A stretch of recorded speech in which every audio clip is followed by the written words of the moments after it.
Bonjour à tous, aujourd'hui je suis contente de vous retrouver puisqu'il s'agit d'un tag tout particulier auquel j'ai participé avec d'autres booktubeuses.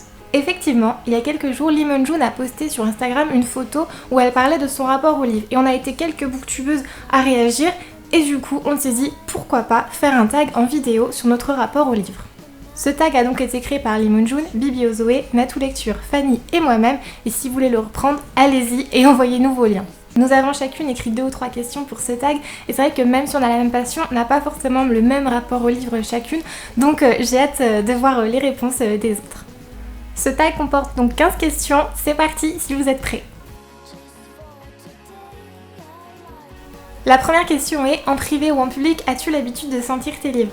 Cette question m'a fait rire parce que c'est vrai que j'ai un rapport assez instinctif, on peut le dire, avec les livres. Et c'est vrai que j'ai le réflexe de les sentir, que je sois chez moi tout simplement ou en librairie, je vais sentir le livre, ou même en brocante, les vieux livres, je vais les sentir. Et même les personnes qui sont à côté de moi, je vais leur faire sentir le livre. Donc voilà, c'est pas forcément évident. J'essaie quand même d'être discrète, mais c'est vrai que je ne peux pas m'en empêcher. Ça fait partie de l'amour des livres que j'ai. Comment organises-tu ta bibliothèque ? Ce n'est pas figé parce que ça m'arrive des fois de changer d'organisation, mais il y a certains types d'organisation auxquels je tiens. Le plus simple est de vous le montrer pour que ce soit plus vivant et pour que vous voyez vraiment à quoi ressemblent mes bibliothèques parce que je n'en ai pas qu'une. Dans ma bibliothèque, tout à gauche, il y a tous les poches qui sont classées par ordre alphabétique, j'y tiens parce que c'est vrai que les poches se ressemblent souvent, donc c'est plus facile de les retrouver. Tout en bas de cette même bibliothèque, il y a les livres de mon enfance, ceux auxquels je tenais le plus et que j'ai souhaité garder. Il y a également quelques livres de mon adolescence et des mangas. Nous passons à ma seconde bibliothèque. Tout en haut, il y a des beaux livres, j'en ai beaucoup aussi dans le salon. Et il y a également tous les livres en grand format. Ceux-là, j'ai décidé de les classer par couleur pour certains et par saga pour d'autres. Et tout en bas, nous avons les livres pédagogiques, scolaires, les dictionnaires, les encyclopédies, un petit peu de tout. Et ma dernière bibliothèque est dédiée à mes vieilles éditions et à mes livres sur Marie-Antoinette. C'est celle que je préfère parce que j'aime bien tous ces beaux livres-là, c'est celle qui m'inspire le plus. Et dans le bas de cette bibliothèque, il y a ma pile à lire, donc les livres qui attendent que je les lise. Donc je n'ai pas d'organisation vraiment fixe, mais j'ai une organisation que je comprends et qui me plaît et qui m'inspire. Et ça peut m'arriver en fait de remarquer que quelqu'un a touché à mes livres juste en regardant ma bibliothèque 2 secondes. Donc voilà, je ne suis pas folle, rassurez-vous. Troisième question, tes livres restent-ils précieusement à la maison ou t'accompagnent-ils partout ? En général, pendant la semaine, les livres restent chez moi parce que le midi, je n'ai pas forcément le temps de lire, sauf le vendredi. Donc là, je sais que je vais emmener un livre au cas où j'ai du temps. Et c'est pareil, si je sais que je vais m'absenter de chez moi plus d'une demi-journée et que je vais avoir le temps de me poser et de lire tranquillement, surtout si je dors à l'extérieur, là, c'est obligatoire que j'emmène un livre. C'est pas possible de faire autrement. Quatrième question, as-tu déjà acheté une autre édition d'un roman ou d'une série que tu avais déjà et qui ne te plaisait pas ? Alors oui, du coup ça m'est déjà arrivé, mais en général c'est parce que j'ai énormément aimé le livre à la base et que je souhaite le collectionner en fait dans plusieurs éditions différentes. J'essaye de me limiter en tout cas, mais c'est vrai que lorsque je tombe sur un classique que j'ai adoré, que je vois dans une belle édition, je ne peux pas m'empêcher de l'acheter. Je peux illustrer cet exemple avec Madame Bovary. Donc quand je l'ai lu en fac de lettres, j'avais la petite édition poche là qui n'est pas forcément très jolie. Alors lorsqu'en brocante, je suis tombée sur ce livre là avec une belle reliure, là j'ai craqué, surtout que ça coûtait 50 centimes, donc autant se faire plaisir. Je suis actuellement aussi en train de faire la même chose pour les Zola parce que je les avais en version poche et je les rachète tous dans cette même collection pour que ce soit plus joli dans la bibliothèque. Cinquième question, depuis combien de temps collectionnes-tu les livres et est-ce que Booktube t'a influencé ? Alors je n'ai pas attendu Booktube pour aimer les livres et pour les collectionner, c'est vrai depuis que je suis toute petite, j'avais mes petits livres, il n'y en avait pas beaucoup mais ils étaient là. Mais c'est vraiment depuis le lycée, particulièrement en première et en terminale, où je me suis mise à acheter beaucoup plus de livres et à les lire et c'est là que vraiment j'ai découvert mon amour pour la lecture qui m'a menée ensuite en licence de lettres où forcément du coup j'ai accumulé pas mal de livres. Et depuis ce temps-là, je crois qu'il faut que je m'achète une nouvelle bibliothèque tous les 2 ans. Donc non, je n'ai pas attendu Booktube, mais il est clair que là, ça m'influence pas mal pour les wishlists.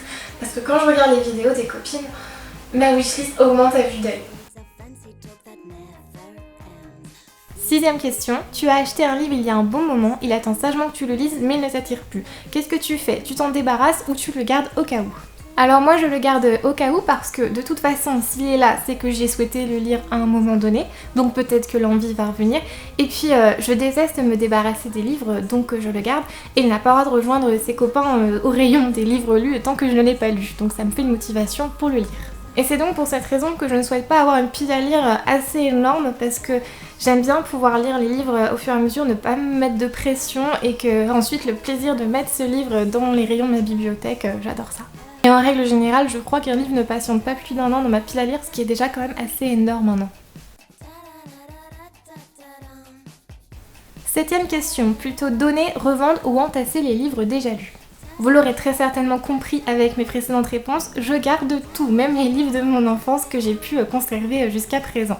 C'est vrai que j'ai un rapport aux livres assez collectionneuse on va dire, et surtout en fait les livres représentent pour moi comme une sorte de journal intime en fait. Quand je vois un livre, je me rappelle exactement du moment où je l'ai lu, même si je me rappelle pas vraiment de l'histoire dans son intégralité, je me rappelle vraiment du moment où je l'ai lu, quel âge j'avais, dans quelle période de ma vie je pouvais être, et du coup ça fonctionne vraiment comme des souvenirs pour moi. Ma bibliothèque c'est une boîte à souvenirs et j'adore en fait la contempler, prendre un livre au hasard et me rappeler ce que j'étais à ce moment-là. Et je garde tous ces livres aussi parce que dans ma tête en fait je me dis que c'est un beau trésor à partager avec mes enfants. Si jamais un jour j'ai des enfants et qu'ils aiment la lecture, ils auront intérêt. Mais oui c'est vraiment c'est mon patrimoine en fait tous ces livres et j'adore les avoir auprès de moi. 8e question, livres et adaptations cinématographiques. Sacrilège, bon filon ou plaisir de retrouver l'univers sur grand écran?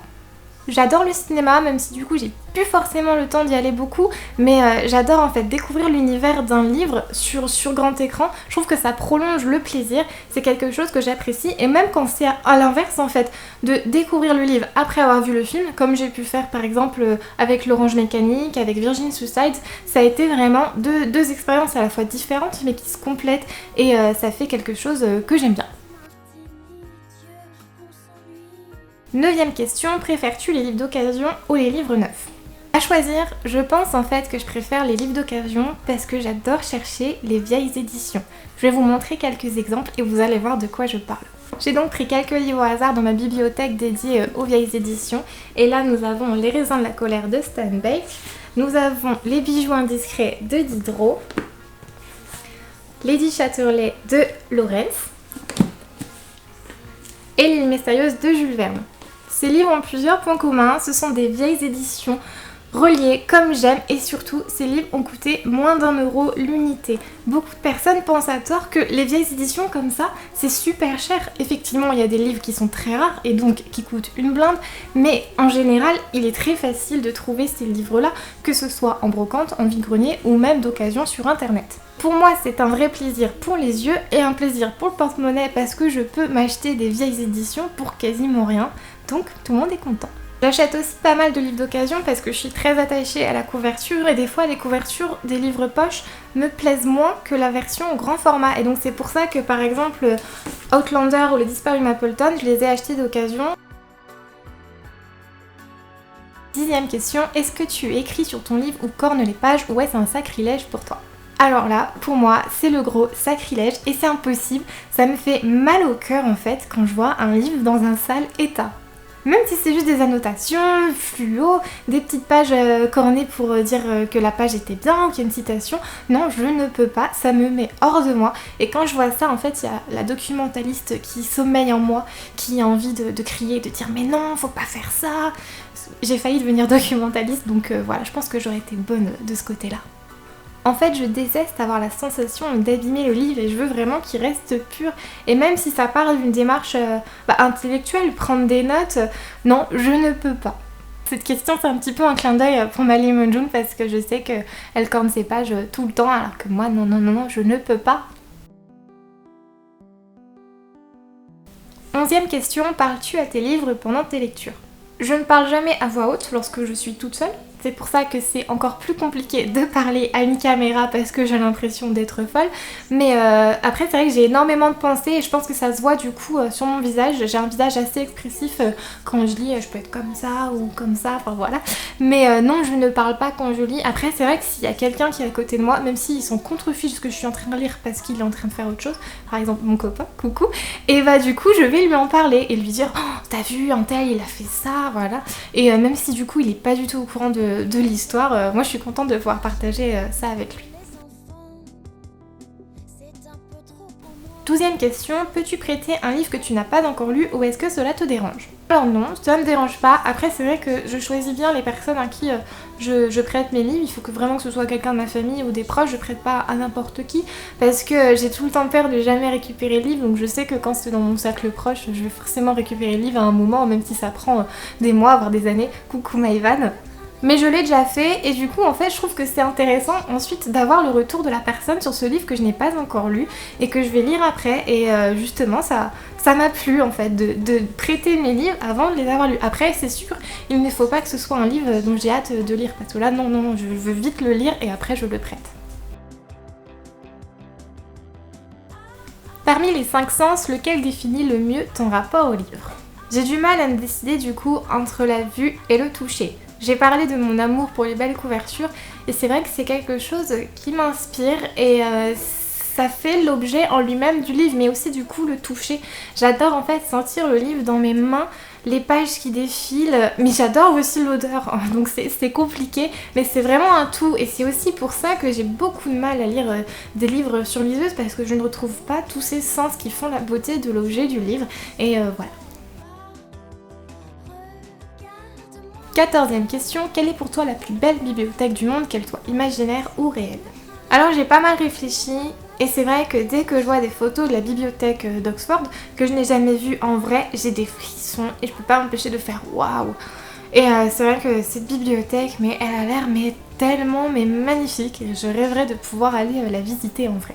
Et celle qui me fascinait aussi quand j'étais enfant, bah du coup c'est forcément la bibliothèque de la Bête dans La Belle et la Bête, qui est somptueuse et puis du coup quand j'étais petite je m'imaginais et je me disais que plus tard j'aurais une grande bibliothèque aussi, il faudra des échelles pour pouvoir attraper les livres en haut. Pour l'instant j'ai 3 bibliothèques, c'est déjà bien. La question bonus de Zoé, as-tu l'habitude de prendre un livre aux toilettes? Alors non, jamais, je crois que ça ne m'est jamais arrivé. Je prends mon téléphone, d'ailleurs aucune transition, mais si vous voulez m'ajouter sur Instagram ou sur Twitter ou sur Snapchat, vous pouvez, il y a tous les liens en bas.